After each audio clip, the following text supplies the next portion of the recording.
Hello everyone, once again welcome back. आपका इंतज़ार बिल्कुल ख़त्म हो चुका है डियर स्टूडेंट्स, और आज की ये जो क्लास है ये थर्ड चैप्टर पे मैंने थंबनेल में ही लगा के रखा है, आपने थंबनेल देख भी लिया होगा। हम आज थर्ड चैप्टर पढ़ने जा रहे हैं जिसमें इंट्रोडक्शन में हम पढ़ेंगे बिजनेस एनवायरनमेंट के बारे में कि बिजनेस एनवायरनमेंट है क्या एक्चुअली, और बिजनेस एनवायरनमेंट के साथ साथ उसकी फीचर्स क्या हैं, विशेषताएं क्या हैं और उसका इंपॉर्टेंस क्या है। इन चीज़ों को साथ ही साथ डायमेंशन को जानेंगे और इन चीज़ों को पढ़ने के बाद हम तुरंत का तुरंत केस स्टडी भी सॉल्व करेंगे। तो डियर स्टूडेंट्स, हम बता दें आपको शुरुआत में ही कि ये क्लास आज का बहुत इंपॉर्टेंट होने वाला है। क्लास के आखिरी तक, लास्ट तक आपको बने रहना है। और सबसे बड़ी बात जो है, अगर आप, वही पुरानी बात मैं दोहरा रहा हूँ जो मैं बार बार आपको कहता हूँ, अगर आप चैनल पे नए हैं तो सबसे पहले आप चैनल को सब्सक्राइब कर लीजिए और साथ ही साथ बेल आइकन को भी प्रेस कर लीजिए ताकि नोटिफिकेशन इंपॉर्टेंट वीडियोस का आपको मिलता रहे। ये क्लासेस बहुत इंपॉर्टेंट है, खासतौर पर उन स्टूडेंट्स के लिए जिनको 9 जुलाई को एग्जाम देना है और जो 11 से 12 में अभी प्रमोट हुए हैं उनके लिए तो इम्पोर्टेंट है ही। अब लॉकडाउन के दौरान आप काफ़ी कुछ भूल चुके हैं, उन सब चीज़ों का रिवीजन चल रहा है यहाँ पर, और प्रॉपर रिवीजन कराऊंगा। 9 जुलाई से पहले सारे चैप्टर्स का रिवीजन करवाऊंगा।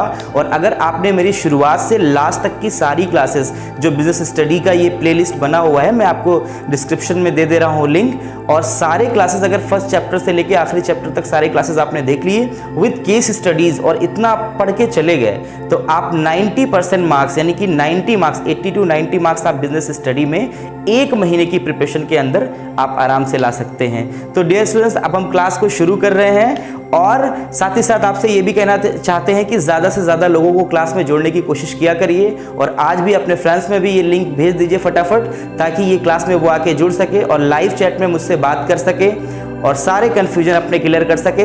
तो आइए इस क्लास को शुरू करते हैं। बिजनेस एनवायरनमेंट हमारा थर्ड चैप्टर है। इस चैप्टर में हम जो शुरू करने जा रहे हैं, सबसे पहले जानेंगे एक्चुअली बिजनेस एनवायरनमेंट है क्या। तो डियर स्टूडेंट्स, जो चीज़ हम बताते चले जा रहे हैं आपको नोट करते चले जाना है। आप कॉपी और पेन लेके साथ में बैठा करें, नोट कर लिया करें, स्क्रीनशॉट ले लिया करें, और साथ में जो मैंने पढ़ाया है मैं सारे टॉपिक्स क्लियर करूंगा। आप उसे अपने वर्ड्स में ज़रूर लिखें, अपनी नोट्स में, फेयर नोट्स में, वरना आपको इशू होगा, बाद में आप भूल सकते हैं। जब केस स्टडी आपको ग्रुप में मिलेगा तो आप उसको सॉल्व नहीं कर पाएंगे। और सबसे बड़ी बात मैं आपको साथ ही साथ बता दे रहा हूं, अपना व्हाट्सएप ग्रुप का नंबर, जो भी इंटरेस्टेड बच्चे हैं, जो कोचिंग के बच्चे नहीं हैं, वो अगर मुझे ज्वाइन करना चाहते हैं तो ग्रुप को ज्वाइन कर सकते हैं, ताकि क्लास के साथ साथ जो स्टडी मटेरियल उनको ग्रुप में मिलता है वो भी मिलता रहे और पूरी पढ़ाई प्रॉपर वे में चलती रहे। और आपको स्क्रीन पे नजर आ रहा होगा नंबर, आप इस नंबर पर मुझे व्हाट्सअप कर सकते हैं और ग्रुप को ज्वाइन कर सकते हैं। तो आइए बात करते हैं, इस क्लास को शुरू करते हैं। क्या है इस क्लास में बिजनेस स्टडीज का ये तीसरा चैप्टर जिसका नाम है बिजनेस एनवायरनमेंट। तो सबसे पहले जानते हैं बिजनेस एनवायरनमेंट में क्या कहा जा रहा है। आइए इस सीन को समझते हैं। गिवन है कहा जा रहा है बिजनेस एनवायरनमेंट में बात करें, इंट्रोडक्शन हम लोग पढ़ रहे हैं, तो गिवन है कहा जा रहा है business environment is the totality of all external forces. यानी जो बिजनेस एनवायरनमेंट है ये टोटलिटी है किस चीज की? एक्सटर्नल फोर्सेस की, that are affecting the performance of business. यानी affecting the performance of business बोला गया कि टोटलिटी है। एक एक बात पर ध्यान देना और बार बार क्लास को देखना। लाइव अभी देख रहे हो, लाइव देखने के बाद में फिर से देखना क्लास और इसको चेक कर लेना कि क्या मैंने कहा है और उसको नोट करते रहना। मैंने कहा टोटलिटी है, कुछ नहीं है। बिजनेस एनवायरनमेंट की बात किया जाए, ये टोटलिटी है एक्सटर्नल फोर्सेस की, that are affecting the performance of business, जो बिजनेस की परफॉर्मेंस को अफेक्ट करते हैं यानी प्रभावित करते हैं। क्या है उसमें? सबसे पहली चीज है जनरल फोर्सेस। याद रखना, बहुत इंपॉर्टेंट चीजें हैं ये जनरल फोर्सेस। जनरल फोर्सेस में क्या चीजें आती हैं?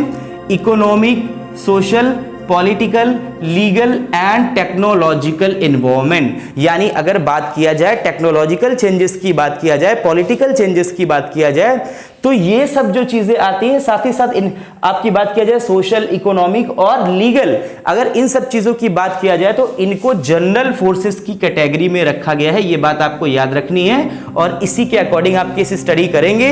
डियर स्टूडेंट्स, लास्ट में हम केस स्टडी भी करेंगे।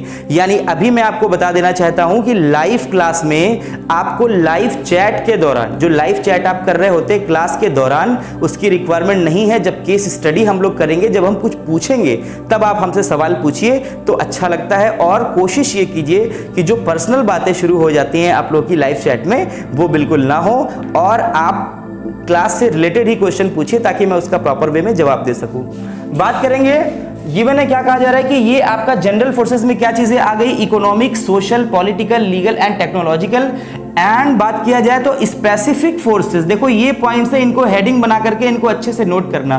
दो फोर्सेस बताया, जनरल फोर्सेस में क्या चीजें आती हैं, जनरल फोर्सेस में इकोनॉमिक, सोशल, पॉलिटिकल और लीगल आता है एंड टेक्नोलॉजिकल आता है। लेकिन अगर बात किया जाए स्पेसिफिक फोर्सेस, इसमें investor, customer, competitors and suppliers आते हैं। यानी बात किया जाए आपसे क्वेश्चन केस स्टडी में किस तरह से पूछा जाएगा, कंपटीटर से बात करेगा और पूछेगा, इन्वेस्टर और सप्लायर की बात कर लेगा, पूछेगा ये किस तरह का जो है वो फोर्स है आप बताइए। तो ये स्पेसिफिक फोर्स में आता है, याद रखिएगा। और जनरल फोर्स में जो आता है वो भी मैंने आपको बता दिया, जिसमें पॉलिटिकल और लीगल, सोशल, इकोनॉमिक और ये सब तमाम टेक्नोलॉजिकल मैंने आपको बताया था। इस पूरे सीन को, ये तो एक चीज थी जनरल फोर्सेस की और स्पेसिफिक फोर्सेस की। अब हम फीचर्स को प्रॉपर वे में जानेंगे और सारे फीचर्स को पढ़ते इस तरह से चलेंगे कि केस स्टडी हम सॉल्व करने में इजी लगे। देखो मेन मकसद जो होता है क्लास बनाने का बिजनेस स्टडीज पर, वो होता है केस स्टडी। जिसको केस स्टडी नहीं आया मतलब उसने बिजनेस स्टडीज पढ़ा ही नहीं। डायरेक्ट क्वेश्चन 50% पूछे जाते हैं, 50% तो केस स्टडीज आ जाती है। तो आपको जरूरत यह है, देखा गया है जो केस स्टडी के लिए, तो आपको ये रिक्वायरमेंट है कि आप केस स्टडी को बहुत अच्छे से पढ़ें। और केस स्टडी तभी आएगा जब आपको थ्योरम समझ में आएगा। एक बार आप थ्योरी समझ गए प्रॉपर वे में तो डायरेक्ट क्वेश्चन भी कर पाओगे, वो आप जो है केस स्टडी भी कर पाओगे। जिसको डायरेक्ट क्वेश्चन करना आता है वो जरूरी नहीं है कि केस स्टडी कर ले, लेकिन जिसको केस स्टडी समझ में आने लग गया वो डायरेक्ट क्वेश्चन अपने आप ही कर जाएगा, क्योंकि सिम्टम्स वही होते हैं, एज इट इज वही लिखना होता है। तो आइए बात करते हैं। अब गिवन है, कहा जा रहा है फीचर्स की बात करें। फीचर्स आप बिजनेस एनवायरनमेंट क्या है, सबसे पहला फीचर जो है डायनामिक नेचर। मैं एग्जांपल एक लूंगा और सारी चीजें मैं समझा दूंगा। कहा जा रहा है फीचर की सबसे बड़ी बात करें बिजनेस एनवायरनमेंट की, तो नेचर इसका डायनामिक होता है। मैं किसी भी चीज में बात करूं, आपका अपना अपना बिजनेस होगा, सबका अपना बिजनेस होता है। आप देखोगे बिजनेस में हमेशा चेंजेस आते रहते हैं, बराबर आपको चेंजेस देखने के लिए मिलते हैं। डायनामिक का मतलब ही होता है चेंज। चेंज मतलब होता है तो प्रॉपर चेंजेस होते हैं ना, उसका मतलब होता है डायनामिक। डायनामिक नेचर में है, अगर इसको फॉलो न किया तो क्या होगा। मैं सिर्फ एक एग्जांपल लूंगा और आपको सजेशन में एक दूंगा। आप अभिनव बिंद्रा को जानते होंगे, आप उनको, माफ कीजिएगा, विवेक बिंद्रा ने एक केस स्टडी की है नोकिया मोबाइल फोन के ऊपर। उनका केस स्टडी भी जाकर उनके चैनल पर देख लीजिएगा। याद रहे विवेक बिंद्रा का जो केस स्टडी है नोकिया मोबाइल के ऊपर, वो काफी शानदार है। आप उसको भी जाके उनके चैनल पर देख लीजिएगा तो बहुत आपको मजा आएगा। नोकिया का क्या सीन क्रिएट हुआ था मैं आपको समझा दूं। नोकिया के साथ था डायनामिक इन नेचर, मतलब कहा गया बिजनेस एनवायरनमेंट डायनामिक होता है नेचर में, लेकिन नोकिया वाले एटीट्यूड में आ गए, बोले हम तो नहीं बदलेंगे, हम सबसे बड़े शेयर होल्डर है, मार्केट में सबसे ज्यादा शेयर है तो हमारा है, मोबाइल फोन्स जो बिकते हैं वो सबसे ज्यादा हमारे बिकते हैं। तो क्या सीन उनके पास क्रिएट हुआ, वो मार्केट से थ्रो हो गए, बिल्कुल उन मार्केट से बिल्कुल फेंक दिया गया बाहर, उनका सबसे कम शेयर हो गया। मतलब कहा गया कि जो बिजनेस एनवायरनमेंट है वो डायनामिक होता है नेचर में, और हमको इसी के साथ साथ अपने आप को बदलना पड़ता है। कल को रिक्वायरमेंट थी कि नॉर्मल फोन से काम चल जाता था, ब्लैक एंड व्हाइट फोन से काम चल जाता था, लेकिन आज की रिक्वायरमेंट क्या है, आज सबको एंड्रॉइड फोन चाहिए, वीडियो कॉल चाहिए और सब तमाम तरह की फैसिलिटीज अपने फोन में ही चाहिए, जो कि उनको मिल सकती है एक टेलीविजन पर या लैपटॉप वगैरह पर। वो सारा सीन आपको मोबाइल में भी नजर आता है। ये पहली फीचर हो गई जिसमें कहा गया dynamic in nature. Proper way में समझना और लिखते जाना, नोट करते जाना, वरना केस स्टडी में जब आपको लाइव चैट में जवाब देना होगा ना तो आपकी घिग्गी बन जाएगी, फिर आपके टाइप नहीं कर पाएंगे कुछ, आपकी क्या इसका जवाब दिया जाए। Dynamic in nature. उसके बाद हम बात करते हैं अनसर्टेनिटी। याद रखना बिजनेस एनवायरनमेंट का एक फीचर है अनसर्टेनिटी। अनसर्टेनिटी का मतलब होता है अनिश्चितता। व्हाट डज इट मीन, आपको बहुत अच्छे से पता है, बहुत अच्छे से आप जानते हैं किसी भी चीज में सर्टेनिटी नहीं होती है, और खासतौर पे बिजनेस एनवायरनमेंट में तो बिल्कुल नहीं होती है। बिजनेस आज कुछ है कल कुछ है, मतलब कहा गया है ये जो बिजनेस होता है ना, धंधा जो होता है, वो कभी भी बिल्कुल ये नहीं मान करके चलिए कि आपको 100% प्रॉफिट आएगा ही, कोई सीन नहीं है। कभी भी आपका नुकसान हो सकता है और आपका सारा पैसा डूब सकता है, मतलब अनसर्टेनिटी। जैसे मिसाल के तौर पर मैं बता दूं, आपने एक शॉपिंग मॉल तैयार किया बहुत शानदार तरीके से, लेकिन जो है अनसर्टेनिटी क्या है, मान लीजिए सपोज कर लीजिए उधर से गवर्नमेंट का कोई पास हो गया उधर से प्रोजेक्ट जिसमें वहां से ट्रेन चलनी है, तो अब क्या करोगे आप, पूरा मॉल आपका खराब हो गया कि नहीं हो गया। बिजनेस में मान लीजिए सपोज कर लीजिए, पहले आप देखेंगे अमिताभ बच्चन की मूवीज आप देख लीजिए, वो बड़े बड़े मोहरी के पैंट्स पहने जाते थे, नीचे बहुत चौड़ी चौड़ी मोहरी उनकी रहा करती थी। तो उस सीन में क्या होता था, अगर अब वही सेम थिंग आप बनाना शुरू कर दीजिए तो क्या आउट ऑफ फैशन चीजें आपकी बिकेंगी, नहीं, नुकसान हो जाएगा। कोई भी चीज का अगर आउट आउट ऑफ फैशन हो गया तो क्या होगा, उसमें आपका हो जाएगा लॉस। इसका मतलब क्या है कि अनसर्टेनिटी है। कभी भी फैशन आपने बना के रख लिया, मान लीजिए जो आजकल जीन्स चली हुई है, कौन सी वाली जीन्स जिसमें डैमेज जीन्स है, बच्चे बहुत पहनते हैं, मान लीजिए सडन उसका फैशन चला गया, ठीक है, सडन उसका फैशन चला गया और आपने बहुत सारी जीन्स बनवा के रख ली थी, लेकिन अब उसको कोई नहीं पहनता, तो अब एक चीज बताइए, क्या वो कोई खरीदेगा? नहीं। ये है अनसर्टेनिटी, इसको कहते हैं, यानी अनिश्चितता। क्या नोकिया को पता था कि उनका ये हाल होने वाला है? अनिश्चितता थी ना कि एंड्रॉइड फोन सडन आ गया और उनकी कहानी बिल्कुल खत्म हो गई। तो यहां पर है अनसर्टेनिटी। दो चीज को आपने समझा, एक है डायनामिक इन नेचर, दूसरा है अनसर्टेनिटी। अगली फीचर क्या है इसकी समझते हैं। कहा गया totality of external forces. Totality of external forces में मैंने आपको बताया क्या चीजें हैं। जनरल फोर्सेस जिसमें आपको मैंने बताया क्या चीजें आएंगी। आपको देखिए economic, social, political, legal and technological, ये जो है और उसके बाद आपको बताया गया है ये टोटलिटी ऑफ फोर्सेस हो गई। उसके बाद स्पेसिफिक एंड जनरल फोर्सेस में ये चीजें, मतलब ये टोटलिटी है, दोनों को मिला देंगे, टोटलिटी है। तो स्पेसिफिक में क्या मैंने बताया था आपको, investor, customer, competitors and suppliers. इसमें मैंने ये सीन समझाया था कि मतलब इन्वेस्टर का भी कभी भी आप देखिएगा, पॉलिटिक्स की हम पहले बात कर लेते हैं। सबसे पहले यहाँ पर गिवन है इकोनॉमिक की बात करते हैं। इकोनॉमी तेजी से चेंज हो रही है। इकोनॉमी में क्या चेंजेस आ रहे हैं आपको पता है। कभी नोट बैन हो जा रहा है, नोट दूसरा लागू हो जा रहा है, कभी जीएसटी और ये सब तमाम चीजें जो आप इकोनॉमिक में कंसिडर करोगे। सोशल की मैं बात करूं, सोशल का मतलब होता है सामाजिक। इसका मतलब क्या होता है पूरी तरह से आप समझे। सोशल का मतलब ये होता है कि समाज में बदलाव हो रहे हैं। फैशन कोई चीज का अभी एक कल आउट ऑफ फैशन हो जाए, आज किसी चीज को बहुत अच्छे से खरीदा जा रहा है। मान लीजिए सपोज कर लीजिए अगर हम बात करें दीपावली की, तो दीपावली में क्या होता है, मिठाइयाँ बड़े शौक से लोग खरीदते हैं। अब एक समय आता है कि उसका टाइम नहीं रहता है, मिठाइयाँ लोग नहीं खरीदते हैं। तो ये तमाम चीजें जो सोशल होती हैं, सोशल में रिलीजियस और तमाम चीजें आ जाती हैं जो समाज से संबंधित है। उसके बाद मैंने आपको बताया ये पॉलिटिकल, आपको अंडरस्टूड है। पॉलिटिकल मतलब अभी गवर्नमेंट की पॉलिसी कुछ है, दूसरी गवर्नमेंट आएगी, पॉलिसी कुछ रहेगी, ये सीन होता है, ये पॉलिटिकल होता है। उसके बाद लीगल तो आप जानते ही हैं, अंडरस्टूड है आपको, लीगल है ना, कानूनी। उसके बाद टेक्नोलॉजिकल में आप जानते हैं, टेक्नोलॉजिकल में भी केस स्टडीज बनते हैं। मैं जब आपको केस स्टडी करवाऊंगा तो आपको डाउट क्लियर हो जाएगा। सपोज केस स्टडी किस तरह से पूछेगा ये भी मैं आपको समझा दूं। टेक्नोलॉजिकल में इस तरह से केस स्टडी पूछेगा कि पहले टेक्नोलॉजी जो थी उन्होंने क्या किया, इंप्रूव किया, मतलब नई तरह की एक वॉच बना ली जिसमें अब आप अपना जो है वो ब्लड प्रेशर भी चेक कर सकते हैं और इसका बहुत ज़्यादा से तरक्की हुआ और उसको लेकर के आए हैं बिजनेस में और सारा बिजनेस बिल्कुल फैला हुआ है। तो बताइए यहाँ पर क्या चीज़ दिखाई गई है। तो आपको ये बताना होगा कि यहाँ पर बात हुई है टेक्नोलॉजी की। टेक्नोलॉजी कैसे आपको समझ में आया, इस तरह से समझ में आया कि एक वॉच बनाने वाली कंपनी थी जिसने एक स्मार्ट वॉच बनाया। आपकी केस स्टडी गिवन भी है, आप पढ़ लोगे। स्मार्ट वॉच बनाया जिससे आप ब्लड प्रेशर भी चेक कर सकते थे। तो जब ब्लड प्रेशर भी चेक कर सकते थे मतलब दैट इज स्मार्ट वॉच ना, तो टेक्नोलॉजिकल चेंज हो गया। तो अब हम पढ़ेंगे जो हमारा अगला टॉपिक है वो क्या है।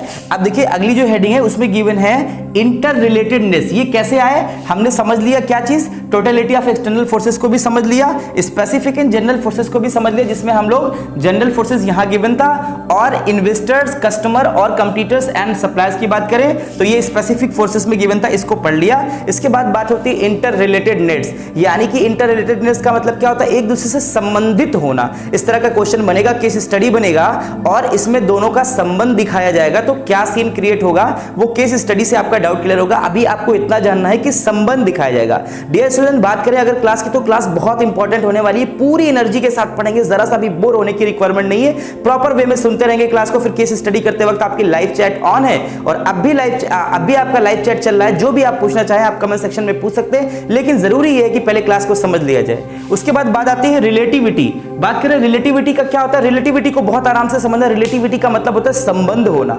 संबंध होना मतलब मान लो केस स्टडी किस तरह से बनेगा, केस स्टडी समझा दिया, रिलेटिविटी अपने आप क्लियर हो गया। बात समझ लो कि दो बहुत बड़े बैनर की मूवीज एक साथ रिलीज हो रही हैं, लेकिन एक जैसे मिसाल के तौर पर एक मूवी ले लो पद्मावत, एक कोई दूसरी मूवी थी, ठीक है। तो पद्मावत जो मूवी थी वो किसी वजह से किसी की धार्मिक भावनाओं को ठेस पहुंच रही थी, उसकी वजह से वो मूवी सही समय पर रिलीज नहीं हो पाई। तो रिलेटिव था इसी से ना, लेकिन हुआ क्या, इसके साथ जो रिलीज हुई थी, मान लो कोई भी मूवी दबंग वबंग जो भी तुम्हें अच्छी लगे, वो मूवी साथ ही साथ रिलीज हो गई। दो मूवी रिलीज होने वाली थी, दोनों के बीच में जो कस्टमर थे, जो देखने वाले थे उनके जो पीवीआर्स में जाते देखने के लिए, वो दोनों बढ़ जाते। आधे लोग पद्मावत देखते, आधे लोग दबंग देखते। लेकिन रिलेटिविटी का मतलब क्या हो गया, एक मूवी न चलने की वजह से, किसी वजह से उस पर रोक लग गई, तो दूसरी वाली मूवी को सभी देखने चले गए और उसने धमाल मचा दिया, बहुत कमाई की। उसको कहते हैं रिलेटिविटी। अभी इस पर केस स्टडी करेंगे, डाउट को और क्लियर करेंगे। आगे गिवन है, कहा जा रहा है कॉम्प्लेक्सिटी का मतलब आप समझिए। कॉम्प्लेक्सिटी का मतलब क्या होता है कि कॉम्प्लेक्सिटी का मतलब होता है बिजनेस वगैरह में, देखिए किसी भी चीज को समझना बहुत मुश्किल काम होता है। जब कोई मुश्किल से काम होता है, मतलब इसको एक तरह से जटिलता वर्ड कहते हैं हिंदी में, जहां पर बहुत मुश्किलें आए, बहुत परेशानी आए, किसी चीज को प्रॉपर वे में इंसान समझ ना पाए एक बार में, वो होता है कॉम्प्लेक्सिटी। इस पर भी हम केस स्टडी करेंगे और प्रॉपर वे में समझ में आएगा। उसके बाद हम देखते हैं क्या गिवन है, इंपॉर्टेंस। ये बहुत जरूरी टॉपिक है, इसमें लिखा हुआ इंपॉर्टेंस ऑफ बिजनेस इन्वायरमेंट। क्या महत्व इसका, एक एक टॉपिक जो है आपके लिए जरूरी है। और याद रखना, हर एक पॉइंट से, जितने पॉइंट्स में इंपॉर्टेंस में आपको बताने जा रहा हूं, हर एक पॉइंट से, हर एक इंपॉर्टेंस से आपका केस स्टडी बनेगा।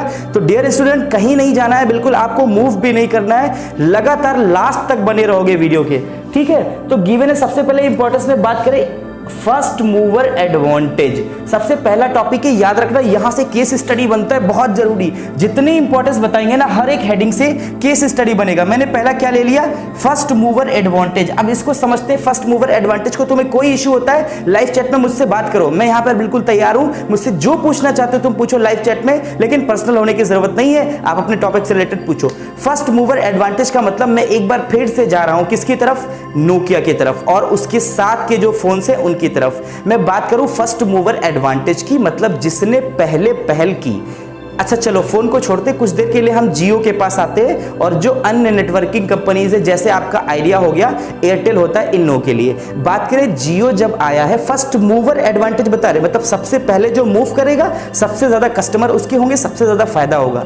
अगर हम बात करें डियर स्टूडेंट्स जियो की, तो जियो ने क्या किया, सबसे पहले 4G लेके आया, यानी फर्स्ट मूवर एडवांटेज उसको क्या मिला, सबसे ज्यादा कस्टमर हो गए जियो के। एक समय में रिलायंस की हालत बहुत पतली हो गई थी, बड़ी हालत खराब हो गई थी, लेकिन हुआ क्या, जब वो उसने पहल की 4G में आया वो, तो सब लोग 4G में आ गए स्लोली स्लोली करके। लेकिन अगर सही से भारत में, इंडिया में अगर 4G की बात किया जाए, तो 4G जो है वो शुरुआत हुई जियो से ही।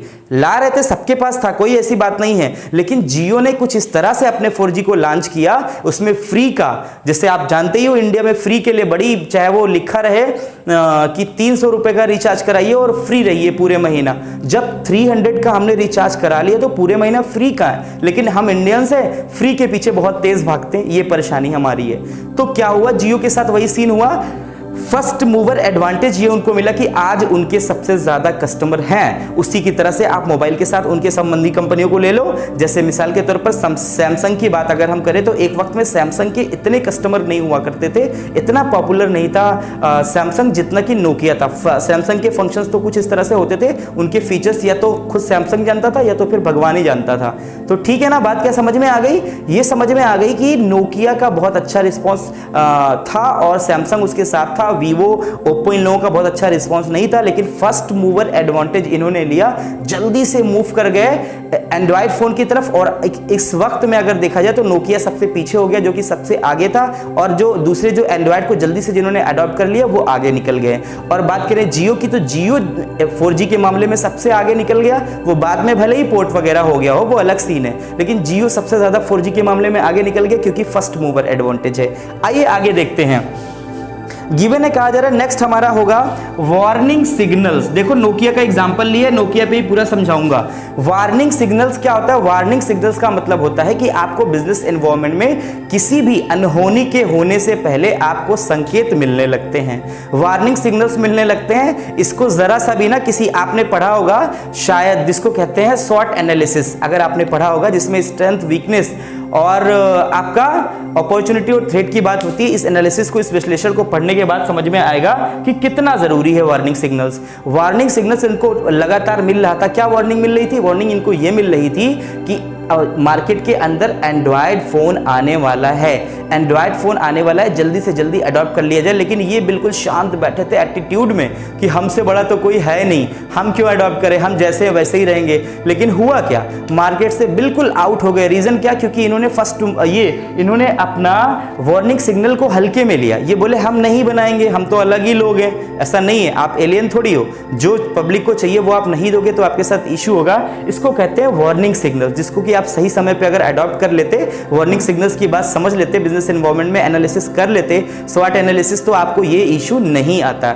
उसके बाद बात करें अगर नेक्स्ट, तो हम बात करते हैं जिसमें लिखा हुआ है टैपिंग यूजफुल रिसोर्सेज, यानी जो यूजफुल आपके रिसोर्सेज हैं उनको टैप करना, उनको यूज करना। देखिए बात समझिएगा, टैपिंग यूजफुल रिसोर्सेज का मतलब ये होता है जो रिसोर्सेज आपको आगे बढ़ाने में मदद करें उनका फटाफट से इस्तेमाल करिए। मैं बात नोकिया की कर रहा हूं, मैं कहीं नहीं जा रहा हूं, तुम्हें प्रॉपर समझ में आ जाएगा। यूजफुल रिसोर्स इनके लिए क्या था, उनके लिए ये था कि भैया आप एंड्रॉयड को अडॉप्ट कर लो, एंड्रॉयड को as it is case study लिख करके आना, और मेरे कहने पे तुम विवेक बिंद्रा का ये नोकिया पे जो केस स्टडी वाला उनका वीडियो है जाके प्ले करके देख भी लेना, तुम्हें समझ में आएगा कितना बड़ा टॉपिक है। हर जगह इसका मिक्स करके कॉपी में लिख के आना और तुम्हारे नंबर कोई काट नहीं सकता, ये जान लो तुम।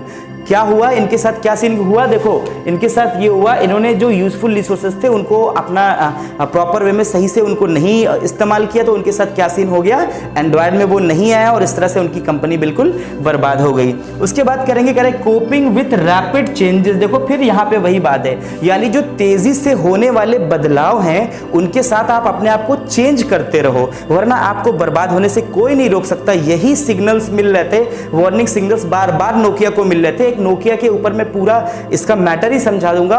नोकिया को वार्निंग सिग्नल बार बार मिल रहे थे कि भैया मार्केट में अब आने वाला है, कौन आने वाला है, एंड्रॉयड फोन आने वाला है, फटाफट से अपने आप को चेंज कर लो वरना बहुत इशू होने वाला है। लेकिन इन्होंने क्या किया, नहीं चेंज किया, अपनी वाली करते रहे। इन्होंने कहा कि हम तो सबसे ऊपर है, हमसे ऊपर कोई नहीं, हम नहीं चेंज करने वाले हैं। इनके साथ जो हुआ वो आपने देख ही लिया। वही सेम सीन किसके साथ आपने देखा होगा, एक यूनिनार करके फोन चल रहा था, यूनिनार और एक दो और एयरसेल वगैरह थे। अब उनका क्या हुआ वो भी कुछ कंफर्म नहीं है, वो शायद मर्ज हो गए या फिर किसी की कंपनी बंद हो गई। तो समझ में क्या आया कि वो जो है रैपिड चेंजेस के साथ अपने आप को, मतलब तेजी से चेंज हो रहा था, उससे साथ अपने आप को बदल नहीं पाए, इसलिए उनको मार्केट से बाहर होना पड़ा। ये था आपका फोर्थ पॉइंट। हम चलते हैं फिफ्थ पॉइंट के पास, लिखा हुआ है प्लानिंग एंड पॉलिसी फॉर्मेशन। मैंने आपको कहा था प्लानिंग एंड पॉलिसी फॉर्मेशन आपको करना बहुत जरूरी है। किसी भी काम को करने से पहले आपको प्लानिंग करना जरूरी है, पॉलिसी फॉर्मेशन करना जरूरी है। आपने एक टारगेट ले लिया, आप अपने ऊपर रख करके सोचो, आपने एक टारगेट ले लिया, प्लान कर लिया कि 90% मुझे प्लस मार्क्स लाना है बोर्ड में इस बार एग्जाम में ओवरऑल। तो अब उसके ऊपर आपको करना क्या पड़ेगा, सिर्फ प्लानिंग से काम नहीं चलेगा, आप पॉलिसी परफॉर्मेंस करिए। आपको पढ़ाया गया है आपको कि आपका जो प्लान परफॉर्मेंस है, जो एक्चुअल परफॉर्मेंस है, उसको बार बार कंपेयर करते रहिए और जो भी डिफरेंस आया है ना उसको जल्दी से फिलअप करिए, तभी जाके आप अपने टारगेट को पूरा कर पाएंगे। यानी पॉलिसी बनाना सही समय पर और सही समय पर प्लानिंग करना ही आपको आगे ले जाएगा। अगर नोकिया ने सही समय पर प्लानिंग की होती और पॉलिसी फॉर्मेशन एंड्रॉयड फोन के लिए किया होता तो आज नोकिया की इतनी दयनीय स्थिति बिल्कुल नहीं होती। उसके बाद हम बात करेंगे, नेक्स्ट हमारा है लिखा हुआ है इन इंप्रूविंग परफॉर्मेंस। याद रखिएगा, जो भी बिजनेस एनवायरनमेंट का एनालिसिस प्रॉपर वे में करता रहता है, जो भी स्वॉट एनालिसिस, ये भी लिख लेना आप, SWOT, ये तुम्हारा होमवर्क, इसको लिख करके आना। स्वॉट एनालिसिस क्या होता है पूरा पढ़ लेना। मैंने तुमको स्वॉट एनालिसिस के बारे में समझा दिया। स्वॉट एनालिसिस का मतलब होता है S for strength, W for weakness, O for opportunity और T फॉर थ्रेट्स। यानी इन चीजों को आप एनालिसिस यानी विश्लेषण, तो आप स्वॉट एनालिसिस को, स्वॉट विश्लेषण को पूरा पढ़ लेना और क्या पढ़ा और क्या समझा। नेक्स्ट क्लास जब हम लोग करेंगे तो तुम मुझे लाइव चैट के थ्रू मुझे बताना कि सर ये होता है। अभी मैं तुम्हें सिर्फ इतना बताता हूं कि स्वॉट एनालिसिस बहुत जरूरी है। अगर आप स्वॉट एनालिसिस कर रहे हैं तभी जाके आपकी कंपनी आगे जा सकती है। और बिजनेस एनवायरनमेंट भी यही चीज है ना, जिसमें क्या कहा गया कि इंप्रूविंग परफॉर्मेंस। अगर आप एनालिसिस करते रहते, बिजनेस एनवायरनमेंट को बार बार स्कैन करते रहते, बिजनेस एनवायरनमेंट स्कैनिंग जो कहते हैं, एनवायरनमेंट स्कैनिंग जिसको कहते हैं, ये आप लगातार करते रहते तो आपके साथ आपकी कंपनी बिल्कुल बर्बाद नहीं होती। तो आइए अब देखते हैं आगे क्या सीन क्रिएट है, क्या डायमेंशन है इसके, इस चीज को देखते हैं। तो अब हम बात करेंगे डियर स्टूडेंट डायमेंशंस की। अभी तक हमने फीचर्स को भी समझ लिया, बिजनेस एनवायरनमेंट एक्चुअली है क्या वो भी समझ लिया। और फीचर्स उसकी क्या है वो भी समझ लिया और उसके इंपॉर्टेंस को भी समझ लिया। अब बात हो रही है डायमेंशंस की, जहां पर बहुत दबा कर केस स्टडी बनती है, मतलब बहुत ज्यादा बनती है केस स्टडी, ये कहने का मतलब। तो केस स्टडी के लिए बात करेंगे, लेकिन इसके पहले हमें ये देख लेना है डायमेंशंस, फिर उसके बाद तुरंत हम केस स्टडी की भी बात करेंगे। तो जैसे ही केस स्टडी हम शुरू करेंगे, आपका लाइव चैट एकदम उसमें बिल्कुल एक्टिव हो जाइएगा जवाब देने के लिए। तो अभी पहले बात को सुन लीजिए, उसके बाद एक्टिव कब होना है मैं बताता हूं। सबसे पहले मैं डायमेंशंस की बात करूं तो डायमेंशन ऑफ बिजनेस एनवायरनमेंट जो है वो 5 है। 5 में सबसे पहला आता है इकोनॉमिक एनवायरनमेंट। जैसा कि मैं आपको हर बार कीवर्ड्स बताता हूं, ठीक है ना, कीवर्ड्स में बताता हूं, तो कीवर्ड इसका क्या है आप देखेंगे। सबसे पहले लिखा हुआ इकोनॉमिक एनवायरनमेंट के कीवर्ड की बात करें तो इसमें आता है production and distribution of wealth, और उसके साथ ही gross domestic product, inflation rate, money supply. यानी इन सब चीजों की अगर आपको किसी केस स्टडी में चर्चा मिलती है, जहां पर मनी इन्फ्लेशन की बात हो रही है, जहां पर ग्रॉस डोमेस्टिक प्रोडक्ट यानी जीडीपी की बात हो रही है, जहां पर मनी सप्लाई इन्फ्लेशन रेट की बात हो रही है, और जहां पर production and distribution of wealth की बात हो रही है, फटाफट से हमें यह समझ जाना है कि इस केस स्टडी में बात किस चीज की हो रही है, बात हो रही है इकोनॉमिक एनवायरनमेंट की। अब इस पर जब केस स्टडी हम करेंगे तो प्रॉपर वे में हमें सब समझ आ जाएगा। पहले दूसरा देखते हैं। दूसरे की बात करें तो इसको कहते हैं सोशल एनवायरनमेंट। इसके लिए जो मैंने लिखा है इसका कीवर्ड, ये कीवर्ड आपके लिए बहुत महत्वपूर्ण है। सबसे पहले मैं चाहूंगा कि 1 सेकंड के अंदर फटाफट स्क्रीनशॉट लेके दिखाओ। चलो आओ, स्क्रीनशॉट ले लिया ना? स्क्रीनशॉट नहीं लिया फिर अभी मैं हटूंगा, फिर से ले लेना स्क्रीनशॉट। ये बहुत इंपॉर्टेंट चीजें हैं आपके लिए। सिर्फ वो हेडिंग्स, सिर्फ वो सब हेडिंग्स, सिर्फ वो कीवर्ड्स जो आपको एग्जाम में 80 नंबर से ज्यादा दिलवाएंगे, 90 नंबर तक, 90 मार्क्स से प्लस तक पहुंचवा सकते अगर तुमने इस पे काम कर लिया। ये कीवर्ड्स, ये हेडिंग, ये सब हेडिंग नोट्स में लिखो। जो मैं बोल रहा हूं वो भी नोट्स में लिखो, उस हेडिंग्स में, उन सब हेडिंग्स में, उन कीवर्ड्स में, उन की पॉइंट्स में। देखो तुम्हारे 90 प्लस मार्क्स आ जाएंगे बिल्कुल दावे के साथ है। चैनल पे आके मुझे बताना कि हाँ सर आ गए।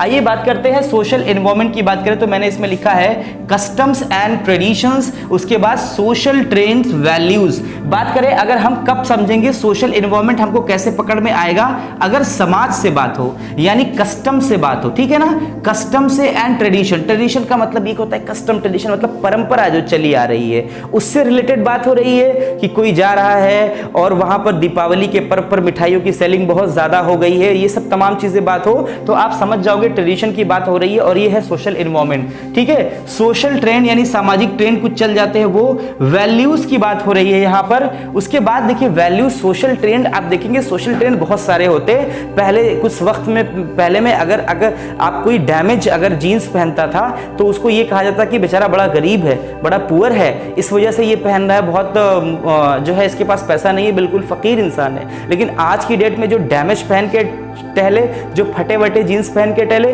उसको कहा जाता है कि भैया ये तो बड़ा जो है रिच लगता है, इसने बहुत तरह की डैमेज तरह की जीन्स पहना हुआ है। तो कह रहे हैं इसको कहते हैं सोशल ट्रेंड्स। सोशल ट्रेंड्स बदलती रहती है। पहले के जमाने के पैंट्स अगर तुम पहन के निकलोगे तो आज क्या सीन क्रिएट हो जाएगा, तुम्हें लोग पागल बुलाएंगे, क्योंकि पहले के पैंट जो होते थे उनकी जो मोहरी हुआ करती थी वो बहुत चौड़ी हुआ करती थी।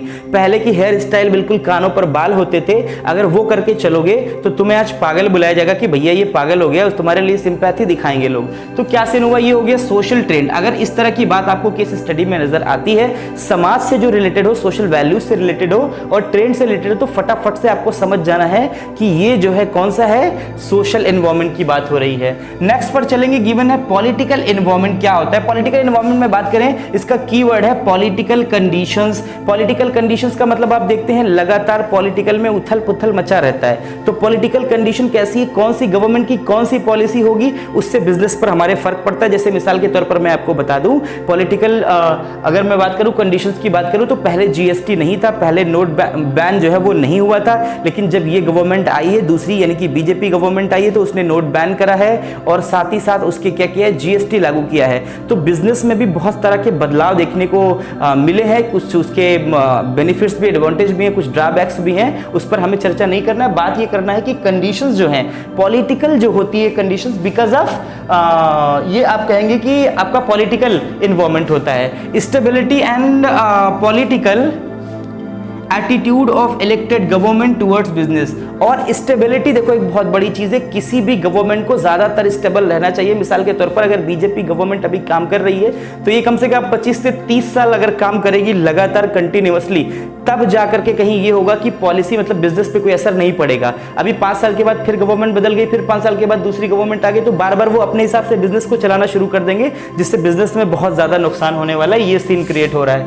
तो कहा जा रहा है स्टेबिलिटी होना उसकी बहुत जरूरी है। इस तरह की बात हो जाए कि गवर्नमेंट बदल रही है तो आप समझ जाएंगे कि यहाँ पर जो है पॉलिटिकल एनवायरनमेंट की बात हो रही है, साथ ही साथ political attitude of elected government towards business. तो ये गवर्नमेंट अगर बात करें तो बिजनेस से बहुत बीजेपी जो गवर्नमेंट है ये बिजनेस प्रेमी है, मतलब जो बिजनेस है मैन है उनको मैंने जहां तक अपना एनालिसिस किया है उनको बहुत ज्यादा सपोर्ट करती है। इसका मतलब इनके प्रति जो इनका एटीट्यूड है वो अच्छा है बिजनेस के प्रति। उसके बाद बात करें तो लिखा हुआ है लीगल एनवायरनमेंट क्या होता है, इसमें देखिएगा इसके कीवर्ड्स क्या होते हैं। इसका कीवर्ड है administration, orders, court, judgement, legislations. ठीक है, इसका मतलब क्या हो गया, अगर आपको एडमिनिस्ट्रेशन से रिलेटेड कोई बात किसी केस स्टडी में नजर आती है तो आप समझ जाएंगे कि लीगल एनवायरनमेंट की बात हो रही है। अगर आपको ऑर्डर्स ऑफ कोर्ट नजर आता है, ठीक है ना, कोर्ट का जजमेंट कहीं पे नजर आता है, लेजिस्लेशन की बात कहीं पर हो रही है, तो तुरंत आपको एक बात समझनी है, वो ये है कि यहां पर लीगल एनवायरनमेंट की बात हुई है। अभी मैं जब केस स्टडी करवाऊंगा तो इसमें लगातार आपको मैं सिम्टम्स बताऊंगा, फिर लाइव चैट में आके फटाफट से आपने जवाब देना है। उसके बाद गिवन है टेक्नोलॉजिकल एनवायरनमेंट। इसका कीवर्ड देखना बहुत इंपॉर्टेंट है, लिखा हुआ है इनोवेशंस। इनोवेशन का मतलब होता है ना जो नया नया नवीनीकरण जो होता है, जिसको कहते हैं ना कि एक नवाचार जिसको कहते हैं, कुछ नए तरीके से किसी काम को करना, इनोवेशन कहलाता है। ठीक है ना, इनोवेशंस। उसके बाद साइंटिफिक इंप्रूवमेंट। साइंटिफिक इंप्रूवमेंट का मतलब पहले जो आपका वॉच हुआ करता था, रिस्ट वॉच जो हुआ करता था, वो पहले सिर्फ वॉच ही हुआ करता था, लेकिन अब उसमें क्या है आप देखोगे कि हार्ट बीट पता चल जाती है और ब्लड सर्कुलेशन प्रॉपर रखता है। तो मतलब ये जो क्या हो रहा है, एडवांसमेंट हो रहा है, टेक्नोलॉजिकल एडवांसमेंट हो रहा है। अगर इस तरह की कहीं बात हो रही है, टेक्नोलॉजिकल एडवांसमेंट की बात हो रही है, तो आप समझ जाओगे टेक्नोलॉजिकल एनवायरनमेंट है। ये दो चीजें हो गई। और इसके बाद अब हम डियर स्टूडेंट्स बात करेंगे, हमने सारे टॉपिक्स को पढ़ लिया। आज के इंट्रोडक्शन में हमने क्या क्या पढ़ा, फीचर्स को पढ़ा, बिजनेस एनवायरनमेंट के बारे में पढ़ा, स्वॉट एनालिसिस के बारे में मैंने आपको होमवर्क दिया, पता करके कल की क्लास में बताओगे। रोज का क्लास जो है वो 4 बजे का ही क्लास होगा, तो 4 o'clock पे 4 PM पे आपको आ जाना है अपने दोस्तों के साथ। जितना ज्यादा स्टूडेंट्स होंगे, जितने ज्यादा सवाल होंगे, मैं लाइव चैट में बात करने के लिए आपसे तैयार हूं। मैं आपसे बात करूंगा, मुझसे आपको बात करना है तो खासतौर पे आइए अपने सवाल पूछिए। तो अब डियर स्टूडेंट्स बात करें तो सबसे पहला ये काम है कि लाइव चैट आप ऑन कर लीजिए। लाइव चैट ऑन कर लीजिए। मैं आपके चैट्स को देख रहा हूं लगातार, और इसी से मुझे पता चलेगा कि कौन सही जवाब दे रहा है। अब मैं केस स्टडी की तरफ पढ़ रहा हूं, केस स्टडी में पढ़ना शुरू करूंगा। मैं आपको सिम्टम्स बताऊंगा, आपने कमेंट में फटाफट मुझे लाइव चैट में बता के जाना है कि कौन सी इसमें मैंने किस डायमेंशन की बात किया है या किस फीचर की बात किया है। तो आइए देखते हैं क्वेश्चन क्या है। सबसे पहले क्वेश्चन की बात करें अगर, तो क्वेश्चन में गिवन है 2 बिग बैनर मूवीज। याद रखना मैंने अभी इसका एग्जांपल भी दिया था। क्या सीन है, मैंने कहा 2 बिग बैनर मूवीज, 2 बड़ी बैनर की मूवीज हैं जो कि रिलीज होने वाली हैं। ठीक है ना, बहुत अच्छी बात है। ठीक है, बैनर मूवीज रिलीज होने वाली हैं। Were scheduled to be release, यानी शेड्यूल टू बी रिलीज, वो उनको शेड्यूल था कि वो रिलीज होंगी on the same date. Suppose कर लो कि तुम्हारा 9 जुलाई को एग्जाम है, तो आप ये समझ लो 9 जुलाई को ही दोनों मूवीज रिलीज होने वाली है। पीछे की डेट ले लो, कंफ्यूज मत हो। ये पिछले महीने का, ये जून चल रहा है, जून का महीना चल रहा है, तो 31 मई को कोई मूवी थी जो दोनों एक ही तरह की, मतलब एक ही डेट पे 2 मूवी रिलीज होने वाली थी। तो हुआ क्या, on the last movement release one of the movies had to be postponed। अब क्या है, सबसे बड़ी बात क्या है, 2 मूवीज मैंने बताया ना, 2 मूवीज है। मूवीज मैंने 2 मूवीज कहा। मूवीज में मतलब 2 मूवी आ गई, तो यहां पर एक सिम्टम मिल गया है तुमको, 2 बिग बैनर मूवीज, है ना। 2 बिग बैनर मूवीज रिलीज भी हो रही थी कब, सेम डेट में। तो एक आपको फीचर मिल गया जो मैंने अभी रिसेंटली पढ़ाया है, वो आपको बताना है। मुझे कमेंट सेक्शन में फटाफट से बताना है कौन सा सिम्टम तुमने पकड़ा है, और मुझे बताना है कि अगर 2 एक ही तरह की चीज की बात हो रही है, मूवीज है और सेम डेट पे रिलीज होने वाली थी, तो किस तरह की बात हो रही है, किस फीचर की मैं बात कर रहा हूं, वो आपको मुझे कमेंट सेक्शन में बताना है, लाइव चैट में बताना है। मैं आपके कमेंट्स देख रहा हूं। लास्ट मूवमेंट पे उसके बाद गिवन है, कहा जा रहा है पोस्टपोन हो गया due to opposition of a group of people due to unethical content release to their religion, है ना, रिलेटेड टू दियर रिलीजन। मतलब क्या कहा गया कि रीजन क्या था, इसको कैंसिल होने के पीछे क्या कारण था, वो मैं आपको बता रहा हूं। क्योंकि कारण ये था कि एक ग्रुप जो था, एक रिलीजन के लोग जो थे, उनको बुरा लग गया। जैसे मैं आपको एग्जांपल वही दे रहा हूं, मान लीजिए, सपोज कर लीजिए कि एक मूवी थी पद्मावती, और उसके साथ एक मूवी कोई भी मान लीजिए, जो मुझे नाम बहुत ज्यादा याद नहीं है, दबंग थी मूवी मान लीजिए, जो नाम मुझे याद है मैं बता दे रहा हूं। तो दबंग और पद्मावत एक साथ दोनों बड़े बैनर की मूवीज थी, एक ही डेट पर रिलीज होने वाली थी, लेकिन दोनों में से एक का रिलीज रुक गया क्योंकि पद्मावती के लिए एक खास रिलीजन के लोग, धर्म के लोगों ने उसका अपोज किया, क्योंकि उनके धर्म से रिलेटेड कुछ अनएथिकल वैल्यूज जो है उनको रिलेटेड जो थी वो दिखाई गई थी, जो उनको नागवार गुजरा, जो उनको सही नहीं लगा। इसकी वजह से एक का रिलीज रुक गया। रिलीज रुक गया तो क्या हुआ, कहा जा रहा है ड्यू टू द, अब अच्छा ये हो गया related their religion was show in that movie जो दिखाया गया था, and the other movie release on time. लेकिन पद्मावती रिलीज नहीं हो पाई, लेकिन जो दबंग मूवी थी सलमान खान की वो रिलीज हो गई, ठीक है ना। तो कह रहे एंड मेड ह्यूज प्रॉफिट, और इसकी वजह से उनकी मूवी जो है नहीं हो पाने की वजह से, एक मूवी दोनों को साथ होते तो उनके जो कस्टमर्स थे वो बढ़ जाते, आधे पद्मावत देख करके आते और आधे देख करके आते दबंग। लेकिन हुआ क्या, एक ही मूवी रिलीज हुई तो उसकी वजह से प्रॉफिट बहुत ज्यादा हो गया। देखो तब क्या सीन हुआ, as there was no competition and movie which was postponed suffers loss। कहा जा रहा है क्योंकि वहां पर कोई कंफ्यूजन नहीं था, कोई कंपटीशन नहीं था, इसलिए जो मूवी थी, एक मूवी तो उसने तो बहुत ज्यादा ह्यूज प्रॉफिट अर्न किया और दूसरी वाली को लॉस हुआ, बहुत ज्यादा नुकसान हुआ। तो अब मैं एक चीज बता देना चाहता हूं, दो सिम्टम्स मैंने तुम्हें पकड़ के बताए हैं। पहला सिम्टम तो यहां दोनों बिग बैनर की मूवीज थी, दोनों सेम डेट पे रिलीज होने वाली थी, है ना, और दोनों मूवीज थी, तो क्या संबंध। उसके बाद मैंने बताया कि आपको ये जो लोग हैं ना, जिसको मैंने बताया, वो एक खास रिलीजन के लोग हैं, ठीक है ना, एक खास रिलीजन के लोग हैं, जिसमें मैंने आपको बताया ये लिखा है रिलीजन, खास रिलीजन के लोग हैं। और धर्म कहाँ रहता है, धर्म रहता है सोसाइटी में, धर्म रहता है समाज में। आओ देखें, दो सिम्टम्स मैंने बताए, एक सिम्टम्स ऊपर बताया, एक सिम्टम नीचे बताया। अब तुमसे मैं क्वेश्चन पूछता हूं, कमेंट सेक्शन में मुझे लाइव चैट में फटाफट से जवाब दोगे। क्या जवाब देना है आपको, which feature of business environment is highlighted here. बताओ कौन से फीचर की बात हुई है, किस विशेषता की बात हो रही है। मुझे आपके लाइव चैट में आपके कमेंट्स नजर आ रहे हैं, मुझे समझ में आ रहा है, कुछ लोग सही बता रहे हैं, कुछ लोग गलत दिखा रहे हैं। तो आपसे मैं बात करूं तो यहां पर आप मुझसे जान लो, इसका स्क्रीनशॉट लेना, मुझसे जान लो, मैं बता रहा हूं, जितनों का सही हुआ जितनों का गलत हुआ सब मिला लो। यहां पर बात हो रही है रिलेटिविटी की। कौन सी फीचर डियर स्टूडेंट्स, यहां पर रिलेटिविटी की बात हो रही है, क्योंकि दोनों मूवी एक दूसरे से रिलेटेड थी, सेम डेट पर वो रिलीज होने वाली थी, और एक को लॉस हुआ, एक को प्रॉफिट हुआ। रिलेटिविटी की अगर बात करें तो ये हो गया आपका फीचर, और डायमेंशन की अगर बात करें तो रिलीजन जो होता है वो समाज से ही आता है, ये जो लोग होते हैं वो समाज से ही आते हैं, जिन्होंने अपोज किया था, अपोजिशन, इसलिए ये हो गया सोशल एनवायरनमेंट। तो ये आपका डायमेंशन भी फिनिश हो गया। आप समझ गए, पहले सवाल में आपको था जो फीचर की बात करें तो यहां पर रिलेटिविटी फीचर था, और साथ ही साथ बात करें डायमेंशन पूछा गया है तो सोशल एनवायरनमेंट की बात हो रही थी। तो डियर स्टूडेंट, ये हो गया एक केस स्टडी। एक और केस स्टडी हम लोग फटाफट से करेंगे, उसके बाद आपको उसमें भी वही एज इट इज बताना है। मुझे जब मैं सिम्टम्स बताऊं तभी आपको मुझे लाइव चैट में आकर के फटाफट से मुझे बताना है कि किस डायमेंशन की या किस फीचर की यहां पर बात हो रही है। तो आइए एक और बढ़िया सा केस स्टडी।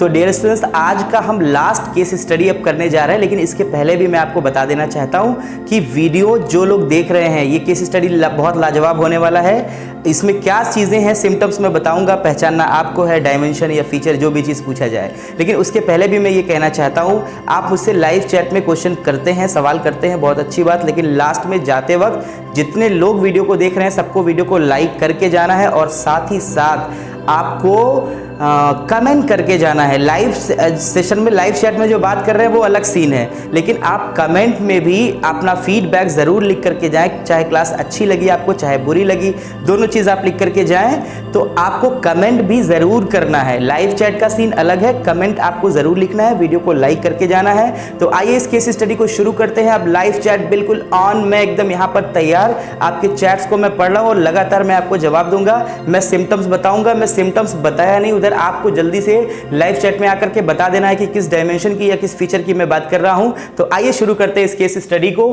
गिवन है केस स्टडी में, after winning the election prime minister of mister Narendra Modi, after winning the election, election election election, याद रखना 3 बार मैं बोल रहा हूं इलेक्शन। पहला सिम्टम मैंने तुम्हें दिखा दिया है, अब याद रखना क्या बात हो रही है। After winning the election prime minister mister Narendra Modi, है ना, लॉन्च्ड अ कैंपेन ऑफ स्वच्छ भारत। ये स्वच्छ भारत एक सिम्टम और उसी से मिलता जुलता सिम्टम, किससे, ये कहां से आया, ये आया पॉलिटिक्स से। मैं कुछ नहीं जाना, मुझे पता ही नहीं ये कौन सा डायमेंशन होगा, बस मैं कह रहा हूं स्वच्छ भारत है और इंडिया के नरेंद्र मोदी जो है प्राइम मिनिस्टर, जो कि एक पॉलिटिशियन है, उन्होंने स्वच्छ भारत अभियान लॉन्च किया है।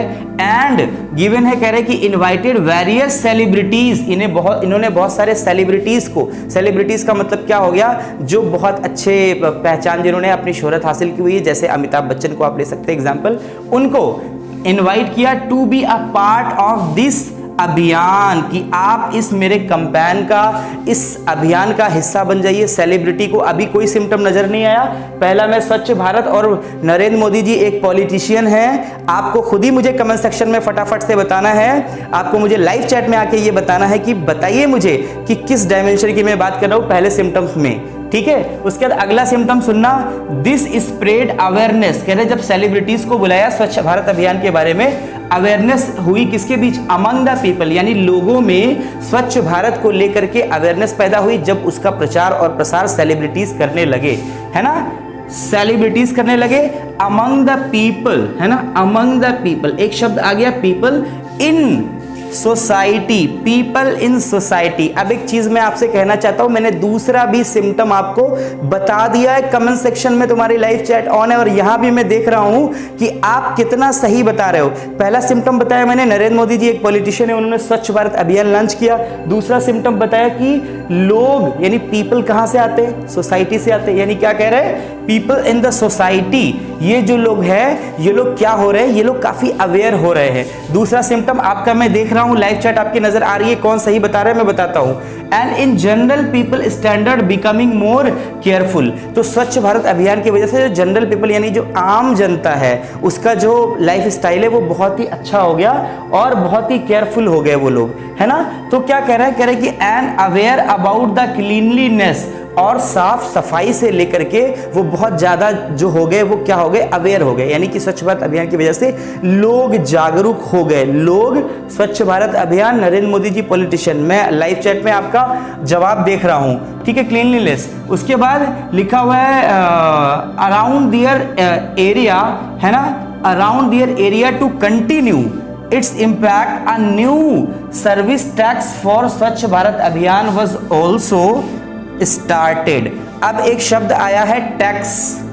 अब एक चीज बता दो, टैक्स की बात अगर करें तो किस एनवायरमेंट की बात हो रही है, टैक्स की बात अगर करें तो किस एनवायरमेंट की बात हो रही है, ये भी आपको मुझे बताना है फटाफट से। ये तीसरा सिम्टम मैंने जैसे ही लिखा ना टैक्स, आपको बता दिया। अब आपको बताना है कि किस डायमेंशन की इसमें बात हुई है, ठीक है। उसके बाद गिवन है, कहा जा रहा है for Swachh Bharat was also started, the government is planning to import new better technology. अब यहां पर लास्ट वाला सिम्टम आ गया, चौथा टेक्नोलॉजी। इतने सारे सिम्टम्स मैंने बताए, to adopt new method of treating the garbage and waste, जिसमें आप ट्रीट करेंगे गार्बेज को और वेस्ट को। लिखा हुआ state the various dimension of business environment mention in the above para. आपसे सवाल क्या पूछा गया कि बताइए इसमें किन डायमेंशंस की बात हुई है, तो मैं एक एक करके आपको बता रहा हूं, पहले आप इसका स्क्रीनशॉट ले लीजिए, ये बहुत इंपॉर्टेंट है आपके लिए। चलिए अब मैं बताता हूं, सबसे पहले जो है आपको मैंने बताया पहला सिम्टम, अगर स्वच्छ भारत अभियान लॉन्च करने की बात करेंगे तो वो नरेंद्र मोदी जी थे, जो कि एक पॉलिटिशियन थे, तो ये हो गया पॉलिटिकल एनवायरनमेंट। और दूसरे में बात करेंगे हम, तो यहां पे हमने आपको बताया था पीपल इन द अभियान, यानी सोसाइटी में जो लोग थे वो लोग अवेयर हुए थे।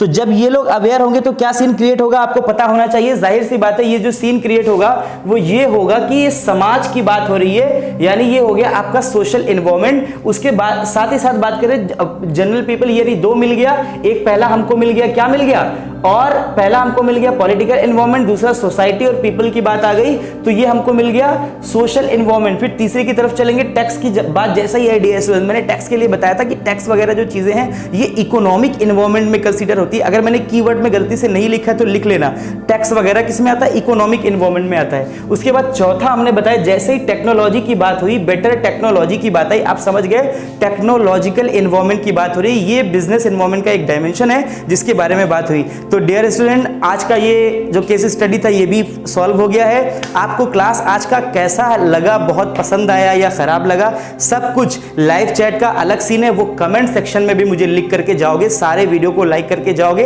अगर चैनल को पहली बार देख रहे हैं तो चैनल को सब्सक्राइब कर लोगे और साथ ही साथ बेल आइकन को भी प्रेस कर लोगे। तो आज के लिए बस इतना ही, थैंक यू वेरी मच।